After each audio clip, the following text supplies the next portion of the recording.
Okay, this is just a quick video for anybody who has an iPhone and is wanting to make their own custom ringtones for it. If you go into the latest version of iTunes, you'll actually see that a ringtones section has been added now. But if you have an iPhone in the UK like I do, I don't think ringtones are available for purchase on iTunes. If they are, I haven't seen any. So this is how you can actually custom make them yourself from tracks you've got in your own library. You will need a program off the internet called Audacity, which is a free audio editing software package. You will need to set that up. It's very simple to set up, but if anybody does need any help setting that up, if you just drop me something in the comments or send me an email or something, I'll make another video and I'll show you how to get that set up. But as I say, it's pretty simple, and because you only get 10 minutes of video on YouTube now, I'm just going to miss out that section and go straight on to making the ringtones. So if I go into my applications, you'll see here I've got Audacity. I've got the latest version, which is a beta version, I think is 1.3.3, and I'd advise you probably go for that because I've found that that's probably the easiest one to use. So if you jump into your iTunes and you find the track you want to make into a ringtone, I mean you can select anything. I'll click 1, 2, 3, 4 because that's Apple related, as it's the song from the new Nano adverts. What you need to do is right click on that and click show in Finder, and that will show the original version there in your Finder, and all you need to do is drag that across into Audacity. It'll load it up and it'll show the whole track on there as an audio file. You want to select about 30 seconds or so of that. As I say, ringtones are normally between about 30 and 40 seconds, so you want to select something along the lines of that. You can play this while you're in here.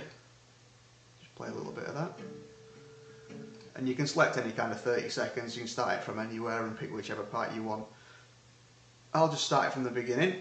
I'll select around 30 seconds, and all I need to do then, if I scroll up into this so you can see it a little bit better, is just copy it, and then if I go up, file, open a new file, and then just paste it, and that will paste that into there. And you see I've got the whole 30 seconds there that I've just cut when it's pasted into a new file. If you go towards the end and just select a little section, you'll see what actually, if I select the last little bit, if I can do it, when you play that, what you'll see is this.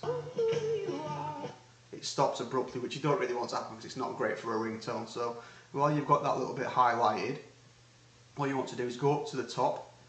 Here, I'll just show you this, into Effects, and then go down to Fade Out.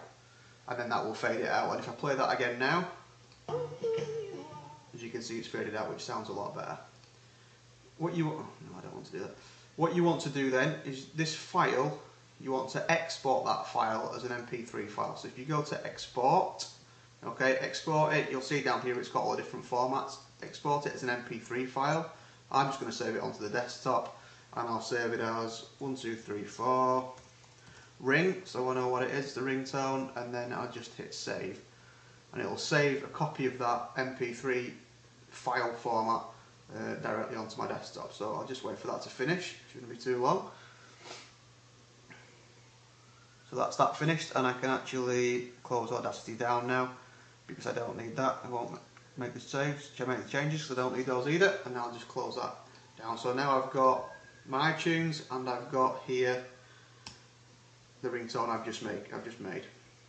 So all I need to do now is I need to drag this ringtone into iTunes, and then the best way to find this, because it's only a short file, if you've got a lot of music in there, is probably to sort through it by time. So if I click on time, find something about 30 seconds long, and there it is, 1, 2, 3, 4 ring. What I want to do is click on that, right click on that, and I want to convert that selection to AAC. Okay, so I just click on that. iTunes will do that quickly, and then it'll come up with 2 different versions there. One playing, which is the one that's just converted, and one below it, which was the original. So what you want is the one you've just converted, the AAC file. Just drag that off onto your desktop, and then you'll have that there on your desktop as an M4A file. Now what you need to do to change this into a ringtone, it's very simple. The A on the end, just delete that, make it into an R, and it will ask you if you want to use the M4A, which is the original, or use the M4R, which is what you've just changed it to. You want to use the M4R, and that will now change that file into a .m4r, which is what iTunes recognises as a ringtone. So if I just go into iTunes, I may as well just delete these two, so I don't need those anymore. Get rid of those. And now if I drag this straight into iTunes, it won't actually do anything, it'll just bounce it back out. So what you want to do to get it into your iTunes is just double click it, and that'll play it in your iTunes, and as you see, it's actually stored now there in ringtones. So all you need to do, like as if you're syncing anything onto your iPhone, is go into your iPhone, just go to ringtones, just make sure it's checked that it is going to sync them. Hit sync, and it will just sync it as normal, and it'll sync it onto your ringtones. And all you do is just go into your iPhone as you would change your ringtone to any of the standard ones on there, and it'll come up at the top, custom ringtones in your iPhone, and you just hit it and you can use that. And that's how you make custom ringtones for your iPhone.